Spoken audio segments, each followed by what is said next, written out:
Vamos lá, meus irmãos, último bloco do nosso quarto dia de aula de psicologia pastoral. Estamos gravando aqui. E, continuando o nosso livro-texto, irmãos, vamos agora para a página 7. Página 7, quero ler aqui com vocês algumas outras linhas que eu separei também para vocês, para a gente poder estar trabalhando aqui.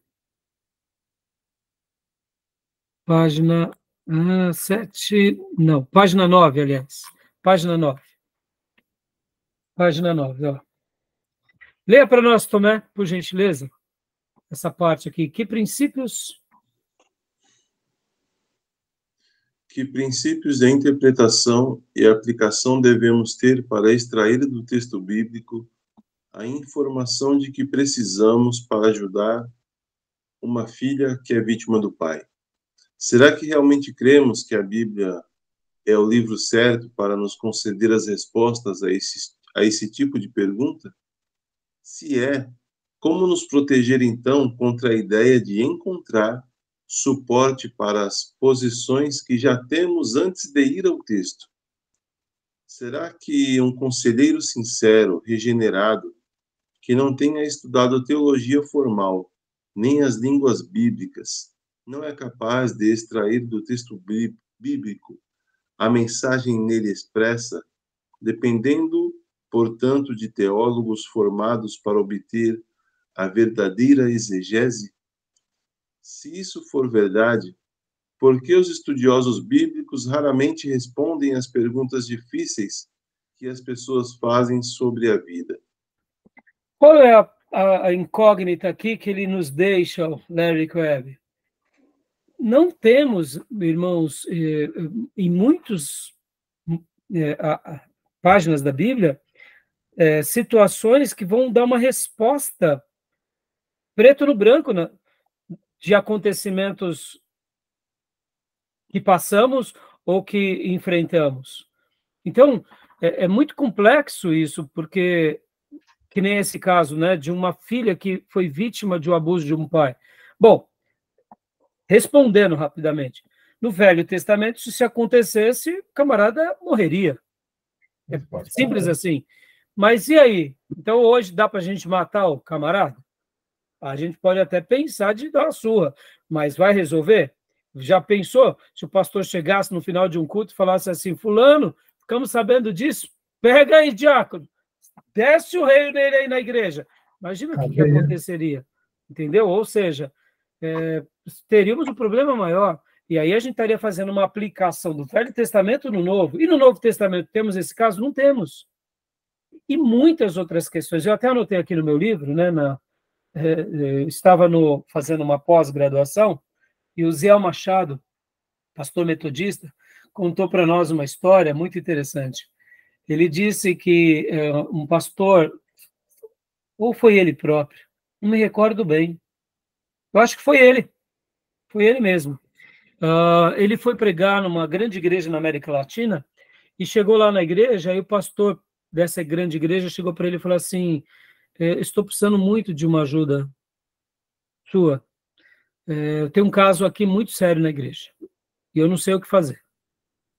Aí ele falou assim: me conta, pastor. Pastor Zé Machado, né, um conferencista, um teólogo, um escritor, muito experiente, então ele possivelmente teria uma resposta, né?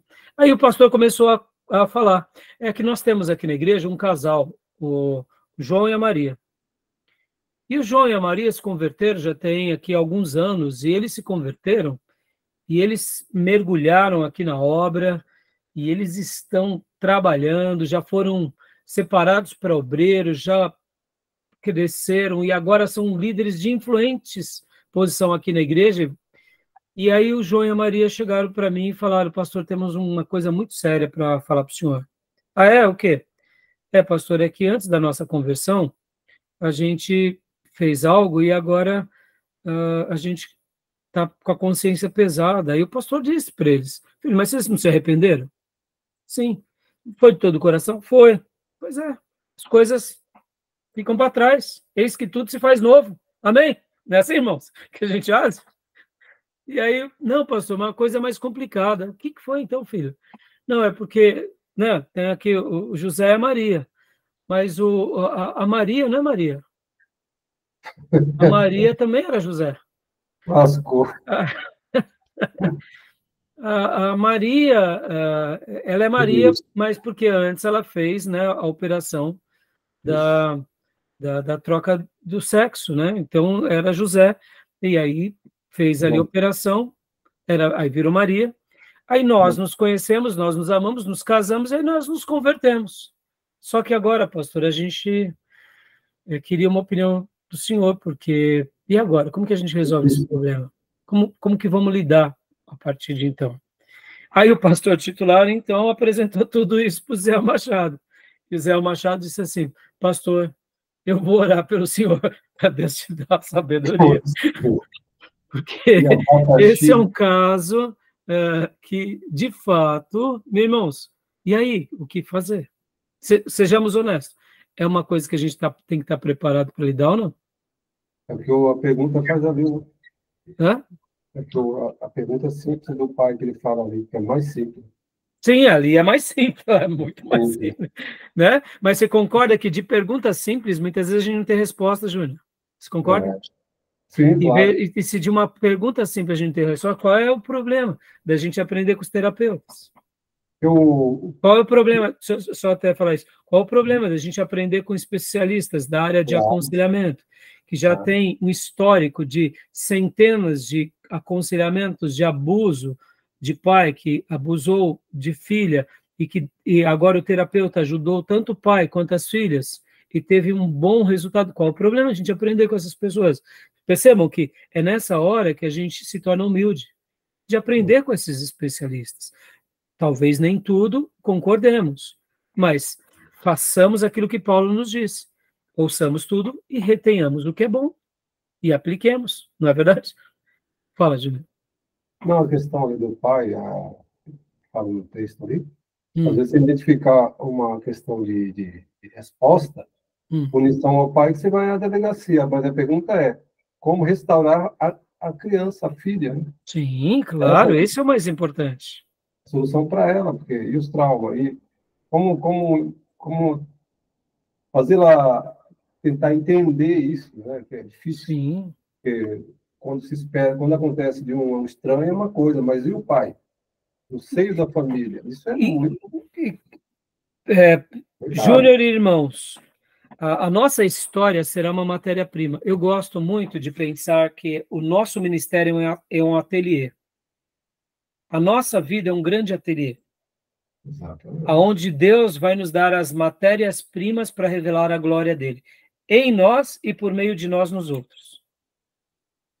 E no momento em que eu me torno ensinável e aprendo com esses terapeutas e posso dizer, puxa, fulano de tal fez tantas orientações e eu aplico e vou ali no meu exercício pastoral de aconselhamento experimentando, eu vou lidando, é um ateliê, né? Então, você vê, esse caso que eu falei da troca de sexo, irmãos, é algo que, irmãos, já a gente vai ter que tomar várias decisões sobre isso.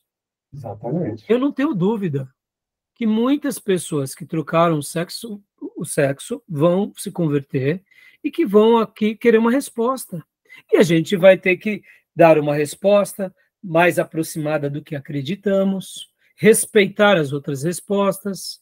Ou seja, vai ser um caroço de angu, mas a gente está diante disso. Isso é um fato, né? Tá bom?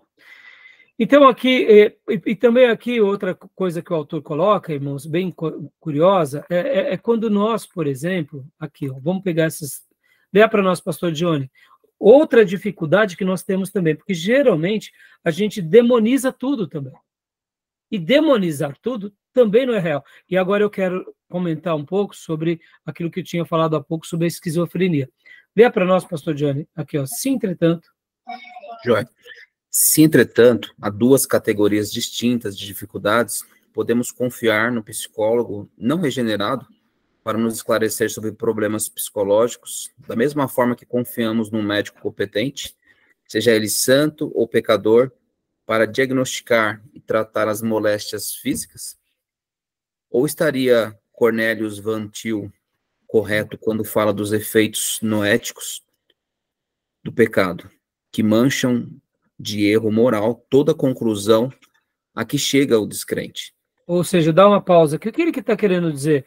Se eu vou ao médico, ele é ateu, ele é macumbeiro, mas ele é bom, será que eu vou desconsiderar a opinião dele só porque ele é ateu?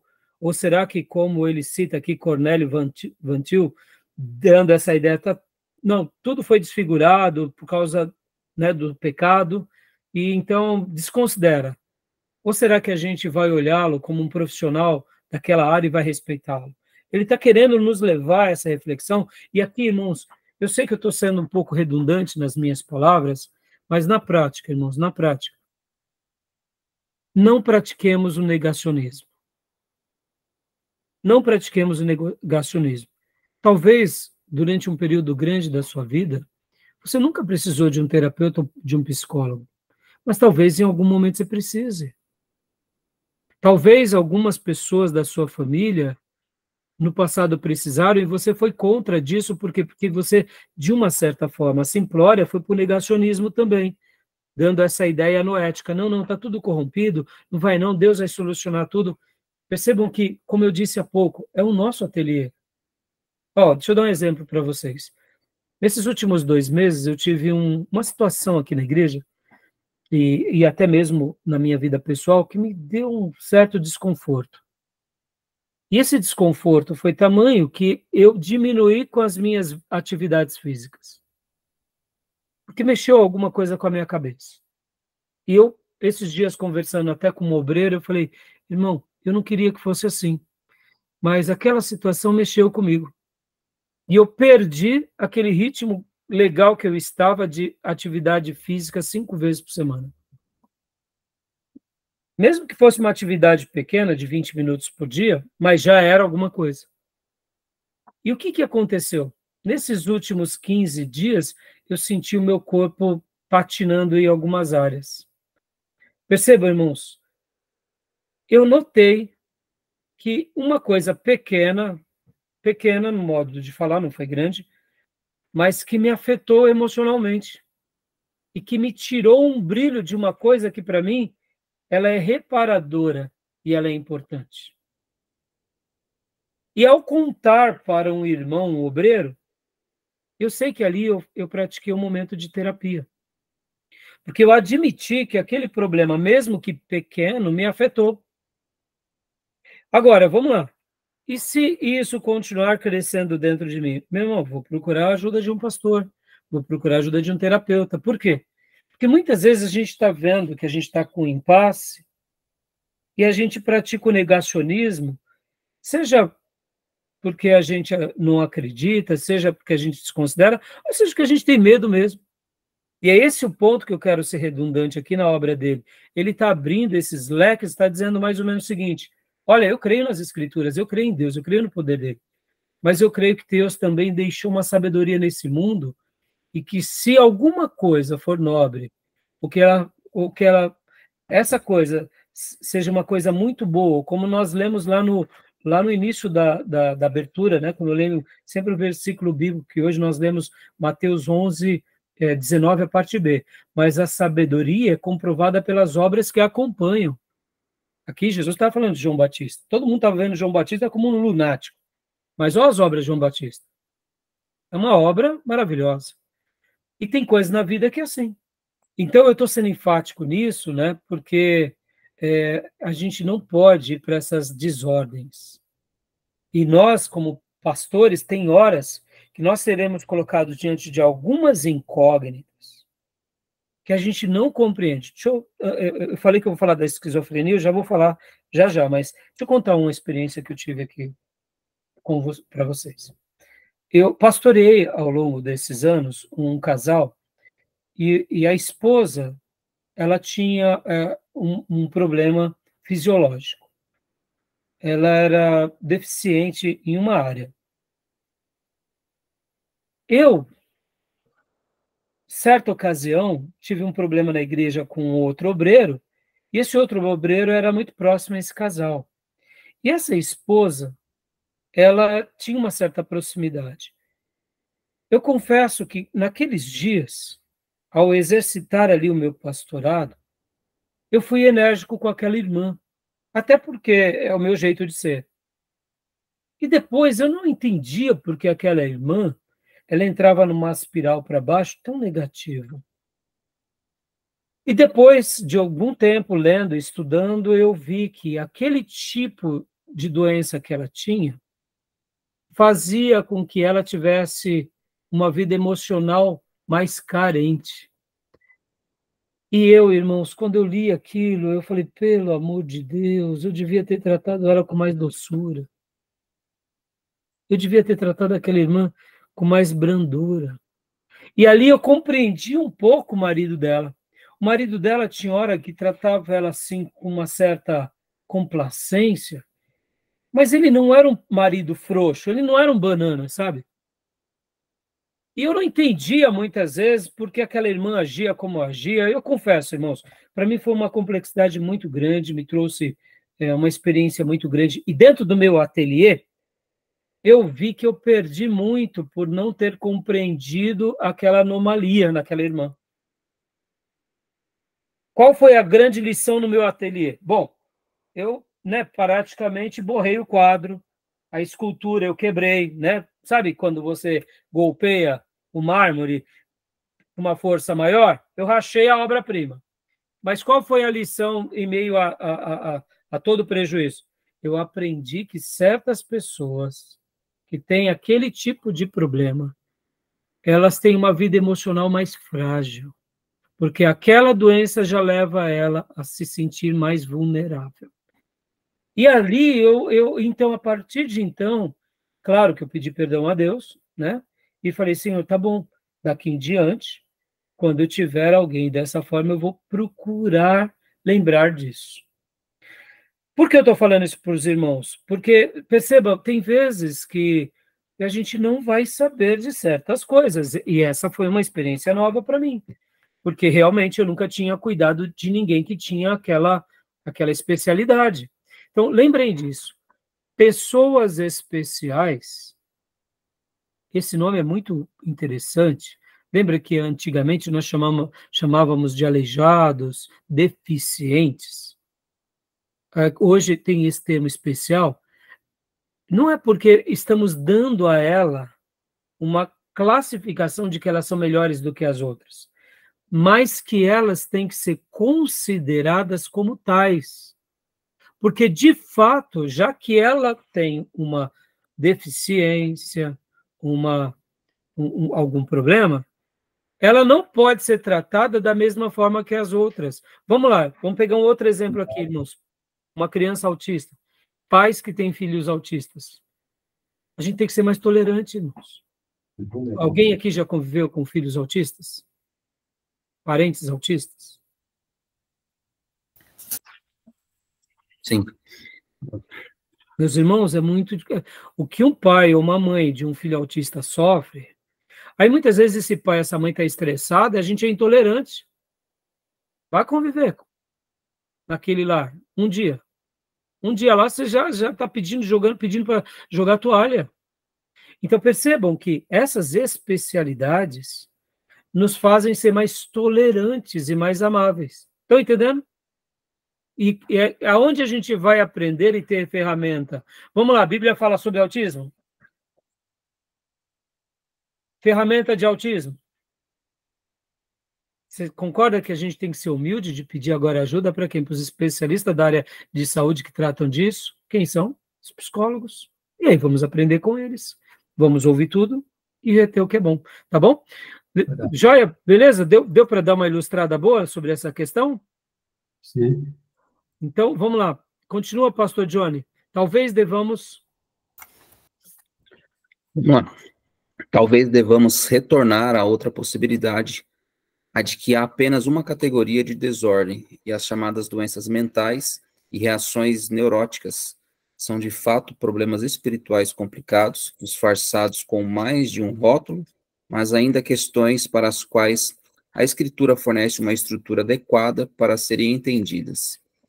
Se seguirmos esta linha de pensamento, o que devemos fazer então com a massa de dados reunidos a duras penas pelos pesquisadores seculares? ignorá-los como sendo inúteis? Selecionar as partes que dão suporte aos conceitos bíblicos e falar de pagãos tropeçando na verdade? Reinterpretar através de uma ótica bíblica pressuposta o que foi observado pelos psicólogos seculares? E aqui é a proposta dele. E aí eu quero até gastar esse tempo agora falando um pouco sobre a questão que eu disse há pouco, que eu ia mencionar com vocês, sobre como que é o nome que eu tinha dito?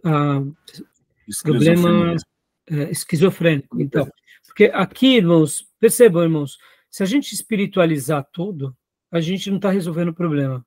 Mas também, se a gente cientificar tudo, a gente não está resolvendo o problema. Aqui tem que ter, mais uma vez, o grande equilíbrio.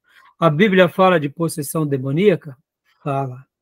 E a Bíblia fala sobre doenças? Fala. E por que algumas doenças não poderiam ser também de categoria emocional? Lembram do texto que lemos na terceira aula, a cura do paralítico que estava no tanque de Betesda há 38 anos? O que queres que eu te faça? Você quer ser curado? E o que Jesus conclui depois daquela fala? Vais e não peques mais. Podem ver que esse contexto, essa palavra está no contexto do paralítico. Poucas vezes Jesus disse para alguém, vais e não peques mais. Nas outras vezes, Jesus só curava e não precisava falar isso. Ué, mas por que para um Jesus fala, para outros Jesus não fala? Jesus tinha um propósito, porque tem certas doenças que têm a ver, tem certos pecados que desembocam em doenças, e tem outras vezes, como é o cego de nascença, que ele nasceu cego. Porque Jesus não disse para o cego de nascença, a João, vais e não peques mais. Ué, não tinha a ver com o pecado, ele nasceu cego, foi uma deformidade. Então perceba, irmãos, e aqui contando uma breve história, né, de um caso que eu tive, para a gente acabar aqui, né, e eu acabei nem lendo, vou deixar para a semana que vem, o material da Bíblia, né, dos psicólogos. Olha só.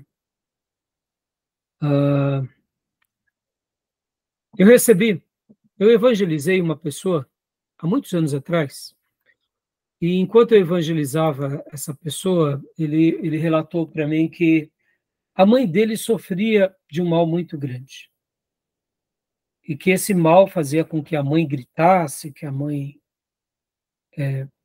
brigasse com os vizinhos. Literalmente, no prédio, eles moravam num prédio, todos tinham eles como um lar problemático, e a mãe era considerada como uma louca. Inclusive, deixa eu fazer uma citação aqui, que era loucura para os gregos, né? Olha só. Uma pessoa sadia, enquanto dorme, ela tem um pesadelo. E quando ela acorda, tudo termina. Mas o louco vive um pesadelo que nunca se acaba. Para os gregos, o que era uma loucura? Era um pesadelo ininterrupto. Pesadelo ininterrupto. Interessante essa definição de loucura para os gregos, né? Porque, olha só, o que... Ai, que susto, filho. Tá tudo bem? Você veio... Puxei, mas você abriu. Tá bom. Vou jogar. Beleza. Ufa, meu filho me deu um susto. Ele abriu a porta de novo. Desculpa. O que acontece, meus irmãos? Olha só que interessante. O que os gregos entendiam? Que aquela pessoa que está tendo problema mental é como se ele nunca tivesse acordado de um sonho. Interessante isso. Porque quando a gente tem um pesadelo, a gente acorda, aquilo acabou. Mas para o louco, ele está, de fato, vivendo isso todos os momentos e de forma ininterrupta. E ele só sossega quando dorme. Olha que... Por isso que é muito complicado compreender essas doenças mentais.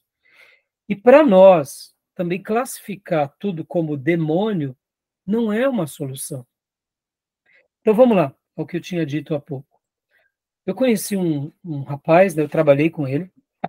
Enquanto eu evangelizava ele, um dia ele falou assim, não, eu acho que eu vou lá na tua igreja porque eu quero oração pela minha mãe, que minha mãe está sofrendo muito, todo mundo lá em casa sofre.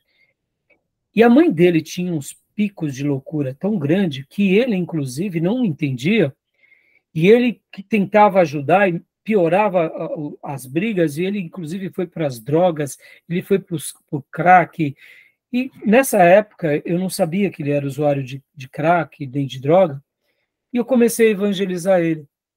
E eu disse para ele, olha, eu lembro como hoje, você precisa saber que Deus quer curar primeiro a tua alma, e depois de curar a tua alma, aí sim, quem sabe ele pode curar a tua mãe. Mas eu vou buscar a Deus por causa da minha mãe, não por causa de mim. Eu falei, tudo bem, mas saiba disso, Deus quer, em primeiro lugar, resolver o teu problema. E ele foi à nossa igreja e começou a frequentar a igreja. Esse rapaz, de uma forma diferente da maioria, ele ficou frequentando a nossa igreja durante 2 anos. Ele morava a 1 hora de carro da nossa igreja e ele não perdia um culto durante esses 2 anos. Mas ele não se convertia. Depois de 2 anos, ele aceitou a Jesus. E depois que ele se aceitou a Jesus, ele foi batizado e se tornou um obreiro brilhante.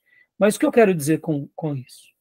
Nesse período de 2 anos, eu fui conhecendo ele, fui conhecendo a família, e aí, um dia eu lembro que ele falou assim, olha, minha mãe, eu acho que ela tem um espírito ruim. Eu falei, é mesmo? Porque o comportamento dela é assim, assim, assado. Eu falei, puxa vida, tá bom, vamos marcar um dia para ir lá na casa dos seus pais, né, na sua casa? Ele falou, mas só que você vai ter que ir preparado, porque a mãe é assim. Se ela gostar de você, é joia. Se ela não gostar, ela vai te atirar para fora. Imagina, olha a situação que ele já estava me preparando. Eu falei, pelo amor de Deus, nunca passei por isso, né? Não, tudo bem. Falei para ele, paciência, vamos lá. E aí, quando eu fui já com muita cautela, né? E ele contou várias histórias. Ele falou, sabe aquele fulano que trabalhava comigo? Sei. Pois é, minha mãe amava ele, depois minha mãe passou a odiar ele. Falei, eita. Então, olha só as situações, né, irmãos? E aí eu cheguei e fui até a casa dele a primeira vez, e ali eu notei muita coisa diferente. Eu notei que as janelas eram todas tapadas, né, com cortinas, ou era dia, mas tudo escuro, tinha muito acúmulo de coisas, onde tinha um ralo, ela tapava o ralo, e ali fiz aquele momento de um primeiro contato com a mãe, ela me olhava assim, desconfiada, com os olhos bem arregalados, e eu falei, pelo amor de Deus, que situação difícil. O pai, já naqueles dias, o pai tinha se separado dela, não vivia com ela, mas eu também conheci o pai dele, e o pai já tinha um comportamento mais sereno, mais fleumático, mais melancólico, assim. E depois daquele primeiro contato, li a Bíblia, orei por eles, tal. E aí, no final daquela reunião, o irmão falou, e aí, pastor, você notou demônio? Eu falei, irmão, olha, eu digo para você que eu nunca tive uma experiência como essa. Eu notei que é diferente, notei uma percepção diferente, tua mãe não é normal, mas eu notei que era uma coisa mais psicológica. Eu notei que o teu lar era um lar que tem alguma coisa, eu não sei o que é, como é, por que é, mas eu sinto, sim, que há uma opressão maligna, não tenha dúvida, mas a sua mãe não necessariamente ela está ali com o demônio. Não necessariamente. Mas eu sinto que algum problema ela tem. Então, vamos continuar orando com toda a paciência, vamos buscar a Deus. E ali, como eu já estava com esse irmão, e eu não me recordo bem se nesse período ele já tinha aceitado Jesus, então foi mais agradável. Porque pensa nisso, irmãos, 2 anos, o camarada pegava o carro, aqui em Ferraz mesmo, ele dirigia 1 hora, chegava no culto, ouvia uma palavra de 1 hora, eu fazia o desapelo e não aceitava Jesus. Como nós trabalhávamos juntos, muitas vezes eu almoçava com ele durante a semana. E durante a semana ele era uma pessoa de uma personalidade muito, como eu posso dizer, muito resolvida, ele dizia assim, por exemplo, a gente estava conversando e falava, e aí, como que foi seu final de semana? Não, eu fui lá para casa dos meus cunhados, tal, aí pegamos lá e começamos a tomar cerveja, tomar um pagode, cantar um pagode, porque qual o problema? Aí eu falava assim, então, mas está indo para a igreja. Não, mas não tem nenhum problema. E aí eu falava, puxa vida. Aí eu tentava ali, mesmo no almoço, né, contornar, e eu pregando Bíblia, Jesus, santidade, e ele, não, eu não penso assim e tal. Eu pensava comigo, bom, esse domingo ele não vai estar na igreja, né? Depois desse almoço, o camarada estava lá. Foi 2 anos assim, irmãos. Ele se converteu, mas se tornou um dos meus obreiros mais especiais. Eu não vou dar o nome dele aqui por uma questão de respeito. Muitos irmãos conhecem ele. E o que acontece? Depois desses 2 anos, então, eu fui à casa da mãe, e lá cheguei e notei, assim, que uns irmãos diferentes, dava para notar que eles olhavam tudo assim, com medo, né, o outro não. Uma irmã era mais parecida com ele, outros irmãos eram um pouco diferente dele. E aí eu notei ali literalmente uma divisão. Uns filhos puxaram para o pai e outros filhos puxaram para a mãe. Mas mesmo assim uma mistura. E aí eu comecei então a ter mais contato com eles, fui outras vezes lá orar com eles, e ali eu notei, eu falei assim, olha, o que eu noto é que sua mãe tem um problema psicológico. Se já foi buscar tratamento e tal, eu falei, não, minha mãe não vai nem no posto. Irmãos, era uma coisa assim fora do comum. Ela tapava os buracos e as paredes, porque ela falava que o vizinho estava olhando por dentro do ralo. Então ela vivia mundos paralelos em função disso. E aí, bom, resumindo uma longa história, esse irmão já nessa época já se batizou. Para vocês terem uma ideia, eu discipulei ele, sabe aonde? Lá no Betel Brasileiro. Porque como ele saía aos domingos para a igreja, então a minha maneira era discipulá-lo lá. E lá que começamos um trabalho de evangelismo com os amigos do pregão, a partir deles. Você vê que coisa, né? Eu comecei discipulando ele, pedi para a Durvalina e voltando. E aí ele se discipulou, se batizou, foi se tornando um obreiro. E um dia, olha só que coisa, aí já tinham se passado alguns anos. E como que você vai cuidar de uma família, sendo que ela não vai nem no posto fazer exames básicos? Não ia nem resolver problemas médicos dos mais simples. Desconfiava de todo mundo. É difícil. E eu, como pastor, eu não podia classificar o que ela tinha. Eu falava, ela tem algum problema psicológico. Qual é? Eu não sei. Vocês têm que buscar ajuda, mas ela não quer. Você tem que levar. Quando ele levava alguém lá na casa dela e descobria que era médico, meu irmão, ela virava, rodava a baiana. Então, olha só que complexidade. Depois de alguns anos, esse irmão foi para o cinema com um outro irmão e assistiu aquele filme Uma Mente Brilhante, lembra? Uma Mente Brilhante? Do Russell Crowe. Quem assistiu? Não assistiram? Vocês têm que assistir, meus irmãos. Vocês têm que assistir. Vocês têm que assistir. Alguém assistiu? Eu assisti. É maravilhoso. Quem conta a vida baseada em fatos reais de um homem que ele sofria de esquizofrenia. E a esquizofrenia, olha que interessante, irmãos. O esquizofrênico, ele tem uma mente muito inteligente. Ele é muito inteligente.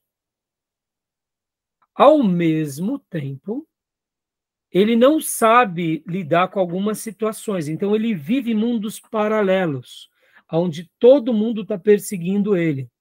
E, geralmente, o esquizofrênico, ter essa mente muito aguçada, não aceita a orientação de ninguém, muito menos tomar remédio de outro médico. Ele vai sofrer. Não me pergunte como vivem nos seus... Ele pode até tomar um remedinho aqui, outro ali, mas quando é um remédio voltado para isso, ele diz, não, eu não tenho doença, quem tem é você. Então, quando ele assistiu esse filme, ele e um outro irmão, eu não lembro se ele foi no cinema ou se pegaram na época, pegaram na locadora esse filme, na época que tinha locadora, etc. e tal, e eles assistiram. Esse irmão veio com outro irmão chorando e me abraçando, falou, pastor, eu descobri, minha mãe é esquizofrênica. Minha família sofre de esquizofrenia. Poxa, ali aí foi toda uma mudança de uma chave. E ali dentro do meu coração, assim como eu dei, lembra que há pouco eu contei que aquela irmã que era especial eu não soube tratar?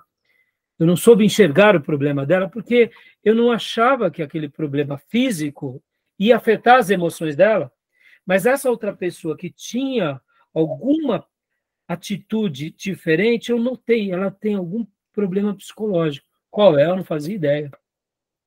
E ali, a partir desse filme, a gente começou a fazer tipo um trabalho mais voltado para aquele lar. É claro que agora ele, como filho, ele pôde, então, criar um panorama para tentar ajudar mais a sua mãe, e assim a gente pôde, eu diria, progredir um pouco naquele lar. E uma das coisas que eu disse para esse irmão é, porque dentro dos filhos, uns puxavam, a esquizofrenia era manifesta logo cedo e outros não. E ele foi um desses que a esquizofrenia não veio logo cedo. Eram em 4 irmãos. 2 a esquizofrenia veio logo cedo e 2 a esquizofrenia não veio logo cedo. Tanto é que esse irmão, ele fez economia, ele fez um MBA de finanças, ele teve cargos praticamente de diretoria no mercado financeiro. A irmã dele também, que puxou mais para ele, fez engenharia, se formou como engenheira, olha que interessante. Ou seja, e eu lembro que, olha só que interessante, irmãos, eu falava para ele durante muitos anos, ele se tornou um dos meus líderes principais da igreja, uma das pessoas que eu mais confiei e confio até hoje. Olha só que interessante, confio até hoje. Só que, um dado momento da vida dele, ele começou a ter uns certos surtos psicóticos também. E enquanto eu pastoreava ele durante muitos anos, eu falava assim, fulano, você sabe que um dia você pode ter, pode aflorar sobre você a esquizofrenia, né? Ele falava, eu sei, pastor. Eu falei, então já estou te preparando de antemão. Deixa eu continuar cuidando de você, tá? Ele, tá bom, pastor. Ó, quando você estiver lá, eu sei que vai ser difícil, mas você tem que estar bem servido dos amigos e de especialistas para continuar cuidando de você, tá bom? Só que, infelizmente, irmãos, essa doença, ela é uma doença tão cruel, porque o que acontece na esquizofrenia, irmãos? É uma química que falta no cérebro. E com uma dose adequada de remédio, a pessoa para de ver ou de vislumbrar esse mundo paralelo. No filme A Mente Brilhante, esse homem, ele descobriu que ele tinha esquizofrenia porque a criança pela qual ele conversava não crescia depois de 5 anos. E ele se abre com uma pessoa e diz, olha, sabe aquela pessoa que sempre aparece para mim? Sei, pois é, ela está aparecendo, mas ela ainda está aparecendo, está. Quantos anos ela continua? Ela continua com a mesma idade. Como ele era um matemático inteligentíssimo, ele falou, puxa, eu tenho um problema. Sou eu que tenho um problema. A criança está lá como pode. Todo mundo envelhece, só ela que não envelhece. Aí ali ele busca um tratamento. Então a esquizofrenia, ela é muito curiosa, porque ela tem uma curva assim, é mais ou menos isso. Ela tem um período em que ela se manifesta, ela é bem agressiva, aí depois ela para de ser agressiva e ela entra numa certa tranquilidade. Mas esse período de agressividade é muito difícil. Então, se a pessoa ela não está cercada de pessoas que a entendam, ou se ela também não dá o direito de dúvida que ela precisa de ajuda, é muito difícil. E, por vocês terem uma ideia, depois, ao longo de quase 20 anos, a mãe desse meu amigo foi melhorando, sem fazer tratamento clínico, porque ela não aceitava, mas ela foi melhorando. O evangelho também atenuou as crises dessa irmã. Tem 20 tipos, viu? Então, exatamente. O CID-20 é o CID-29. Então, a quantidade é absurda. Então, para a gente... Pastor, e aí? É muito complexo. E aí? E as nossas ovelhas? As nossas ovelhas, ou nós, quem sabe, um dia pode desenvolver isso, irmãos. Uhum. E aí? E aí que a gente vai precisar de ajuda, de especialista. Porque a Bíblia não trata necessariamente disso. O que a Bíblia vai tratar é dos mensageiros infernais que perturbam essa mente adoecida. Agora, por que eu estou dizendo isso? Não pense você que essa mãe, como esse rapaz, esse irmão, né, e esse irmão, infelizmente, alguns anos atrás, ele acabou saindo da nossa igreja, e ele disse que foi cuidar da saúde dele, e eu tive que liberá-lo, porque segurá-lo eu não conseguia mais. Durante muitos anos eu até consegui, mas eu ainda creio que um dia ele vai voltar. Ele vai voltar, porque, olha, pensa num obreiro especial, um homem de Deus assim, de alto calibre, de confiança, de ética e de moral. Mas quando a doença começou a florar dentro dele, ele não conseguiu controlar. E aí, até onde eu sei, eu tive procurando ele, mas nesse caso você tem que sempre ir pelas beiradas, e você não pode chegar chegando, porque ele vê tudo como o diabo, é as trevas. E então, graças a Deus, até onde eu sei, ele está bem, mas para vocês verem o grau de complexidade. Mas, assim, eu tive uma experiência muito curiosa, né? Como o Júnior falou, são 20 tipos, irmãos. Então, percebam que daqui em diante a gente vai começar a tratar mais. Hoje eu falei um pouco da esquizofrenia, eu queria ter lido um pouco alguns detalhes aqui no livro, texto, capítulo 15, não deu, mas eu deixo para as próximas aulas, tá bom? Fala, Júnior. São 20 não, são 9 tipos, é do CID-20. Tá, desculpa. 22, 23, por quê? Aquela pessoa que eu visito toda quarta, ela recebeu o diagnóstico de só tem o 6, o 7, o 8 e o 6 que não está contemplado, mas do 20 ao 29. Tá, são 9 tipos, né? Obrigado, viu, Júnior? É que nem, por exemplo, irmãos, eu vou dar uma indicação para vocês, tem uma advogada extraordinária, é um dorama, é uma série de uma advogada que ela é autista, mas ela está dentro daquela categoria de Asperger, sabe? Que é gênio.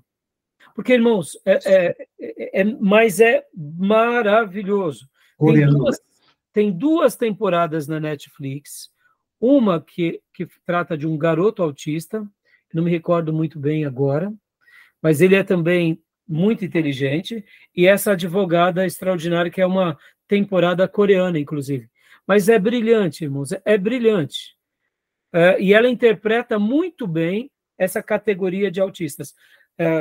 O Júnior até conheceu, nós ajudamos uma senhora lá na nossa igreja que tem 4 filhos. Todo mês ela vai pegar a cesta básica. 2 dos filhos dela são autistas. 2. E é interessante que o Júnior mesmo, né, no dia que o Júnior esteve lá nos ajudando, inclusive para ajudar ela até fazendo uma tarefa pro bono para eles, o Júnior mesmo me mostrou uma coisa que eu não sabia. Um desses autistas é excelente em cálculo. Né, Júnior? Excelente em cálculo. O Júnior falou, pastor, ele é ótimo em cálculo. E aí o Júnior começou a fazer conta lá, e ele começou, e o outro já não. Mas são dois de uma mesma senhora. Verdade. Então, é muito interessante a gente aprender a lidar e cuidar, porque tanto desses problemas, né, patológicos, no caso a esquizofrenia, ela está dentro mais de uma patologia, ou seja, é um distúrbio no cérebro ou alguma coisa que não gera aquele hormônio que leva àquele problema. Por isso que precisa ser tratado. Verdade. Tá bom, meus irmãos? Então, ótimo. Até bom essa dica aí, viu? Até bom para me saber tratar da minha lá da visita lá de. Isso. Assiste esse filme, Uma Mente Brilhante. Assistir. E daqui em diante a gente vai estar falando mais sobre bipolaridade, irmãos. Vamos estar trabalhando um pouco mais sobre depressão, sobre a esquizofrenia. Saber distinguir, né? Hormônio e doença, né? Alguns distúrbios de ansiedade, distúrbios dissociativos. Porque, irmãos, perceba, irmão, trabalhar com as pessoas já é difícil. E ainda quando a gente sabe que tem uns distúrbios psicológicos que nós ou sofremos ou que outros sofrerão, se torna muito mais significativo o nosso aprendizado. Agora, é claro, quando a gente notar que a gente tentou ajudar e não tivemos muito êxito, a gente tem que levar essas pessoas aos especialistas, tá bom, meus irmãos? Verdade. Tá bom? Tá bom. Beleza, meus irmãos. Então, alguma pergunta, alguma dúvida? Tranquilo. Ok, professor. Firme nas tarefas, firme na leitura do livro-texto. E, agora a gente vai trabalhar muito no livro-texto. Então, leiam o máximo que vocês puderem, porque a gente vai estar fazendo... Hoje eu queria, inclusive, já ter começado um pouco mais os assuntos do livro-texto, tá? Porque agora ele também vai tratar sobre alguns assuntos e vai ser muito legal, tá bom? Eu espero que vocês estejam gostando desse assunto, dessa matéria, porque, como eu disse, eu gosto, né, irmãos? É uma área que eu gosto. Para vocês terem uma ideia, eu tenho hora que eu estou aqui preparando a aula para vocês, eu fico num conflito do que falar. É interessante porque... São tantas experiências, desculpa, Júlio, são tantas experiências, são tantos pontos, irmãos, que é difícil o que falar. Por exemplo, coisas básicas, irmãos, como pessoas que são passivas, agressivas, pessoas que têm algumas atitudes meio que incompreensíveis. Esses assuntos me chamam muita atenção, sabe? Fala, Júlio. Não, é importante para a gente saber abordar uma situação que foge do nosso cotidiano, né? Totalmente, Júnior. Totalmente. E, por exemplo, Júnior, foge do cotidiano, e nós, geralmente, como povo de Deus, e cremos na Bíblia, e cremos em milagre, a gente simplifica tudo. Ou põe tudo dentro do milagre, ou põe tudo dentro do demônio.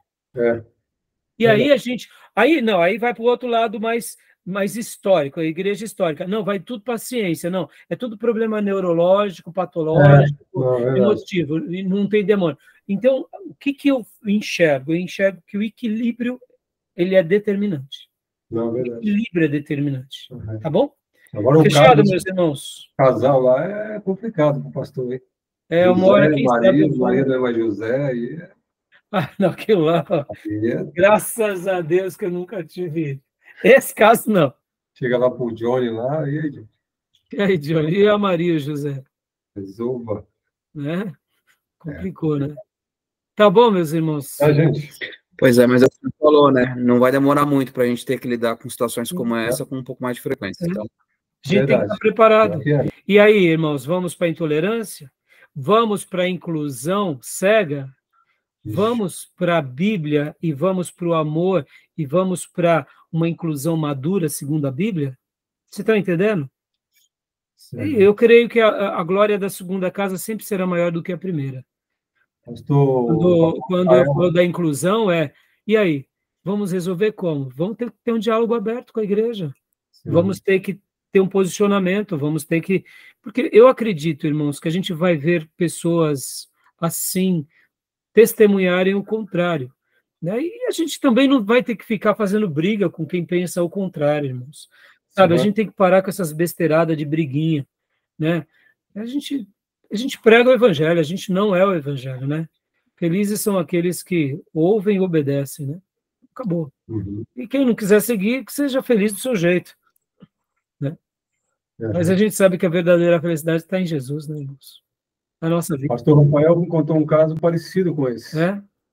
Parecidíssimo. Ele falou, e aí? Como resolver? Falei, é complicado. Complicado, entendeu? Que Deus nos ajude, meus irmãos, tá bom? Amém. Mais alguma pergunta, alguma colocação? Não, tranquilo. Fechado. Eu fiz naquela lista que eu tinha mandado lá no grupo, irmãos, trabalhos extras, eu tirei alguns vídeos e pus alguns áudios, tá? Eu acho que aqueles áudios vão ajudar muito vocês, tá? Tá bom. Firmes, tá? Faltam mais, hoje foi a quarta, faltam mais 6 encontros para a gente fechar esse bloco. E aí eu quero, descansar. Vou tirar 15 dias de férias com a minha boneca. Tô pensando o quê? O pastor só pegou 15 dias em janeiro. O sabate. 15 dias. Em julho. Tá bom, meus irmãos? Até mais. Tchau, gente. Deus abençoe, meus irmãos. Já a paz, Deus abençoe. Deus abençoe. Graças a Deus. Bom descanso. Até mais. Amém. Graças e paz a todos. Deus abençoe, meus irmãos.